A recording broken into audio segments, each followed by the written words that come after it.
ma le ga changder ma le nuore ma le chemare an ga dun yuan di kak a te ga message me goro larje ye me goro balladje ga ku ga tin lat garo grey doran ki re community ga dan doran ngi kono jelian chiang tek bong kana lia doran chiang rajin ko le goro larje ye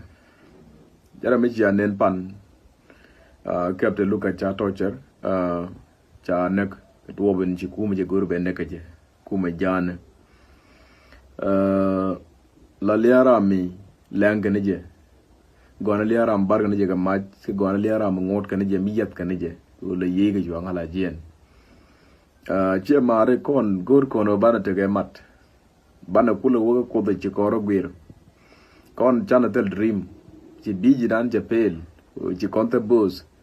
to go to da ko lo ga chap rei ta ka generation bana changadi mi cha je lian dor mo gwa mi cha podo ko ling ni gungo gor kon mat deden ko la gor balari she mi cha tagari la palgati dial nyinte da lo ideal da kono kap chong da kon nyin tiktok ni nyinte da lo nyin ngara to la ka le ne di chira pal pinre do arien big kula tuk mente lo dien ke ni am bana dol ban daga mat kel bana char bana dit kon gor bana dol ba kon la duptin da kon politik jury da kone use ke je politik wanter kon ba kuy kon ken garden ko ken ngene kon ngona ti cha yen maybe don woga daga kor cha ga yen kuy kon don ci je luka kara te ga ni di kon di don kuy kon tan te ke ku china chup ka te jen gwaden ta kan yono na nga ga mala cha ba ba ji cha ba kuy ji ma cha cham kuy ji ta cha le lo mo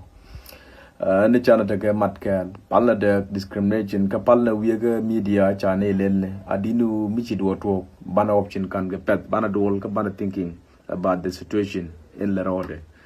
jarwaji ngoro baladi la ko da longa ne ri mat ti chikaj ke chi mat ka char kel la nyir do di ala kon ta kon ke dream ta kon ka long